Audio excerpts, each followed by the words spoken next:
Assalamu alaikum warahmatullahi wabarakatuh. I want to welcome you to our class today.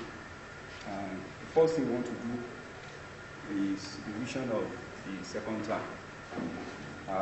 And today we are starting with the first topic in the last term, which is labor market. Labor market. After that, we go to employment and unemployment, concept of employment and unemployment. And we go to market structures. We go to industries and industrialization, and we go to public finance, and that is the last topic. After that, we do assignment. Inshallah. Let's start from the first topic, which is labor market. What is labor market? Labor market is a market where services of labor are exchanged for goods and services, and salaries, sorry. It's a market whereby they buy the service of labor to pay him in time of wages and salary. That is the meaning of labor market.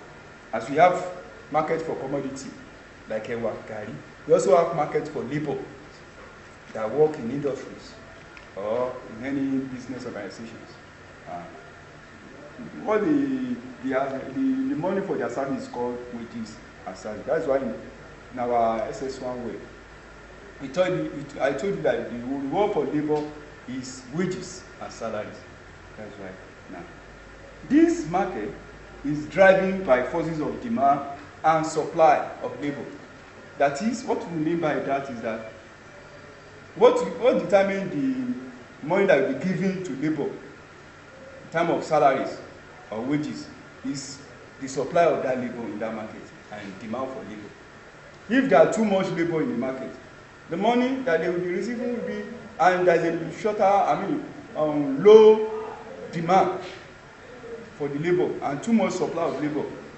The wages that the labor will be earned as a salary will be very poor and low because of too much of labor in that market. If another way around, if the supply of labor in the market is very low compared to demand, the salary of the labor is very high. That is why in teaching today, in education, as teacher, many people are in teaching. That is why the salary of teachers are very low.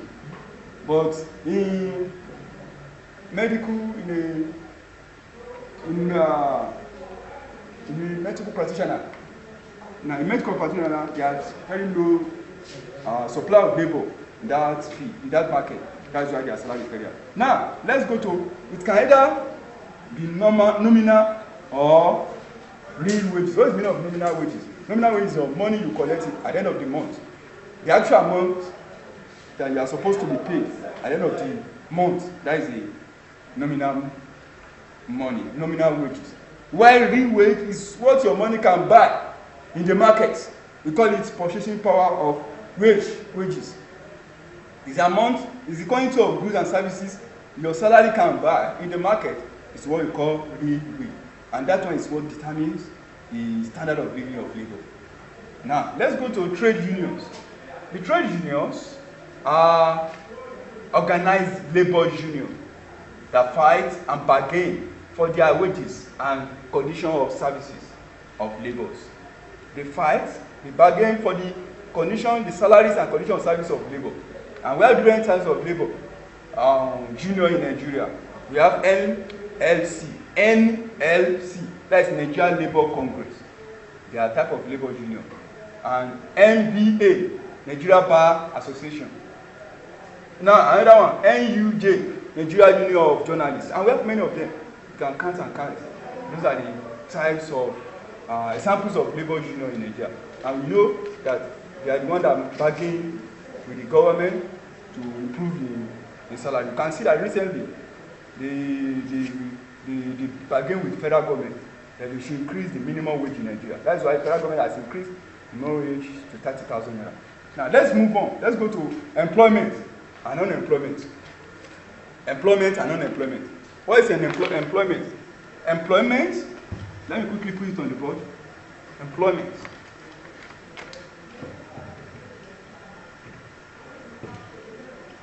Employment is defined as an economic condition where all those who are able and willing to work get job. In a country, if anybody that is willing and able to work get job in that country, we call it employment. Now, unemployment in other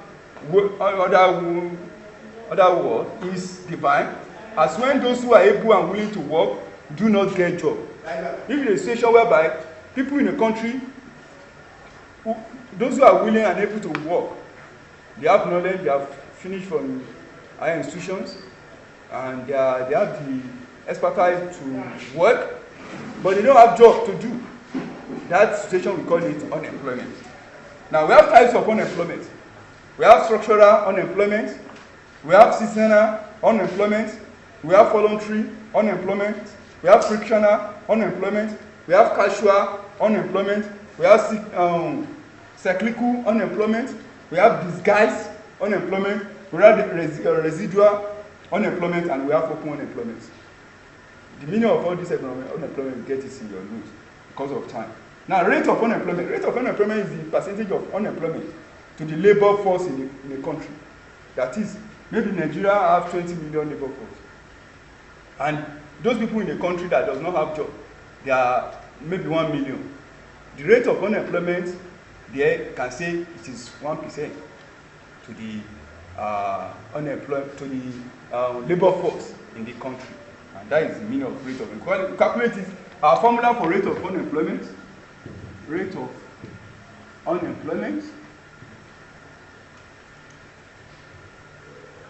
is equal to unemployment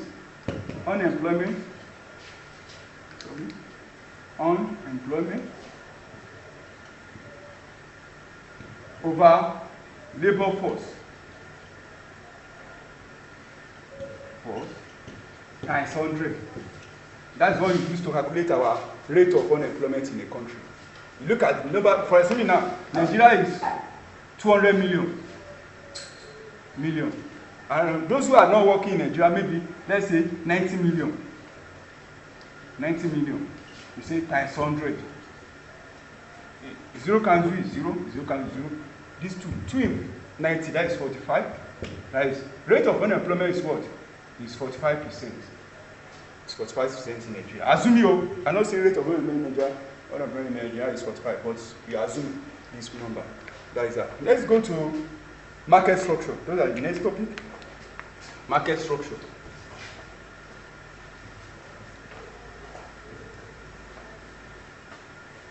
Market structure. Market structure.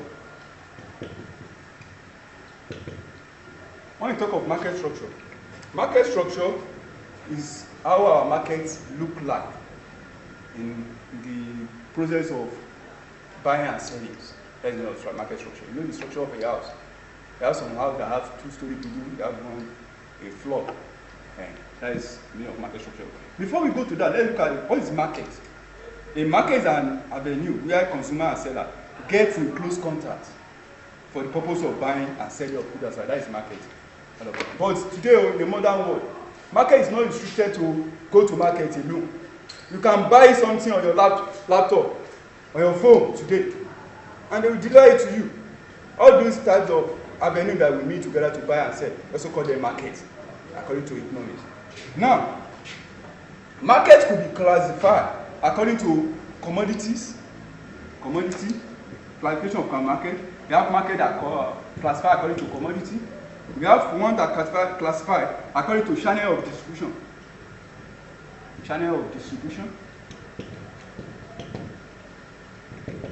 And lastly, we have one that classifies according to prices. Let's go to market according to types of market according to commodity. Now, we have some of market that they buy goods and services. They buy goods like Odagbana. It's a commodity market. Or you can buy yam, you can buy gari.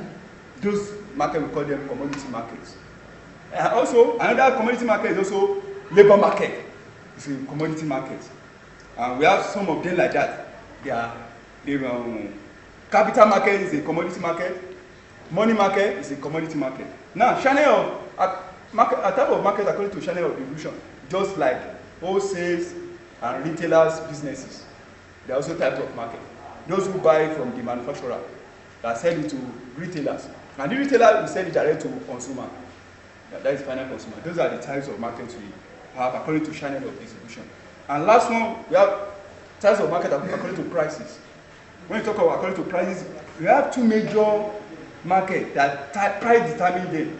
Number one is perfect market and imperfect market. Perfect market and imperfect market. What are the perfect markets? Perfect market is a market where we have full knowledge of what is going on in that market. And that market, what structure the market is the price, is prices. Yeah, it's one that structure the market. It's one that structure the market. That is why today, a type of perfect market is Oja Igbeni, Oja Owode. Before you go to Oja Owode, you have already know how much they are selling garri there. That's why we call it perfect market. There is a homogeneous goods. There is a free exit and entry into the market. Nobody is restricting you to get into the market. These are the types of perfect market. But imperfect market are markets that everything there are not perfect. What are the things that are not perfect? Number one, there's no free entry and exit to the market.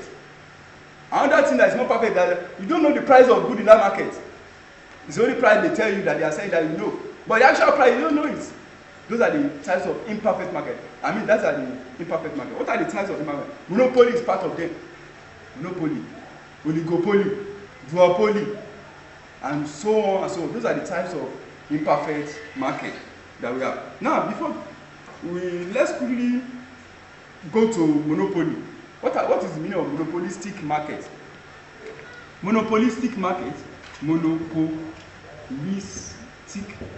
market. Don't forget that monopolistic market is a type of market, is a type of market under imperfect market, and we categorize them under prices. Market that prices determine them. But monopolistic market is a market where there is a single seller, only one person that is selling that goods, or provide that services. Like for example now, power generation in Nigeria is a monopolistic market. There's only one company that generates power in Nigeria, and we have some of them like that, that they are unique, like copyright of some Microsoft is a monopolistic market. Or if you want to have your program of Microsoft on your computer, you need to buy it from them. And they are the only single seller of that side. Before in Nigeria, MTN is a monopolistic market, but the monopoly power has been broken by the markets, I mean by the other businesses like Glo, Itel, and so on and so forth. Now let's look at the industry in Nigeria. Go and read industries and industrialization in Nigeria. Now let's quickly go to public finance. Now public finance, what is public finance? This aspect of economy that deal with how government gets money, that is revenue, and how they spend that money. That's the meaning of public finance. You know, there's a two words, public and finance. Finance is money. Public is government. How government finance projects. That money they use to finance that project, how they get it? That is meaning, that aspect. We treat that one in economics. Now let's go to government control economy through two major things. Number one, fiscal policy and monetary policy. Fiscal policy is that they use budget to control our economy. They use budget to control our economy. That budgeting, when they are doing budgeting, part of it is taxing. They use tax. They use government expenditure, government revenue generation. All those things. These are the types of fiscal policy. While monetary policy is government using central bank to control the volume of money in the circulation. That's the monetary policy. Those are the two. But that the level has not gone to that. We have some of theories of fiscal and monetary policy. According to fiscal policy theories, like Keynesian theories, those are the ones that support fiscal policy. That government should use fiscal policy to control economy. That is the best. But we are not going to that. Now, both of them, Nigeria economy, we are using both fiscal policy and monetary policy to control our economy. When you see central bank make some policy, we call it monetary policy. When you see government prepare budget to control our economy, we call it fiscal policy. Those are the two ways to control our economy. And government get revenue.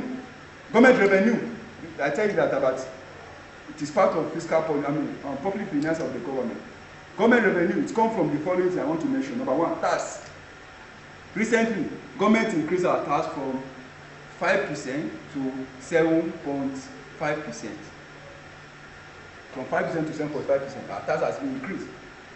Now we have 35 fines and fees. Government generates revenue from that. Royalties, those who explore our crude oil, they pay royalty for us. That government also generates revenue from that. Number one, investment. Government invests. They have their business. They invest money. They generate revenue. Loan. Government obtain loan. Like for example, now government want to obtain loan. Now they have granted it from IMF about $3.something billion. They have granted federal government now. It's also how we get money to finance our projects. Aid. American yearly, they have aid that they grant Nigeria. I don't want to tell you much on that. Now, those are the way governments generate revenue for the business, for the government. Number two, how do they spend that money? Number one is that government spend money on administrations, like government worker salary, payment of politicians, the president, the aides, the senators, the rep, all the government parastatals. That's how the government get about. Let me, to your knowledge, to your information, let me tell you that some of our government spending, almost 70% of our spending go to this purpose. Now, another one is national security, like we buy weapons for military, and the Nigerian military or police, and so on and so forth. Social welfare is also how government spend money. Economic development and debt services. Government borrow money and they need to repay that loan with interest. That's what we call debt services. Now let's go to tax. Inshallah, you look at the tax, you have what we call tax base and tax rate. Tax base is now, inshallah, this is where we stop today. Your assignment. Inshallah, I will send that assignment to your portal. You fill that assignment and you submit it against the next class. I thank you for your cooperation and listening so far.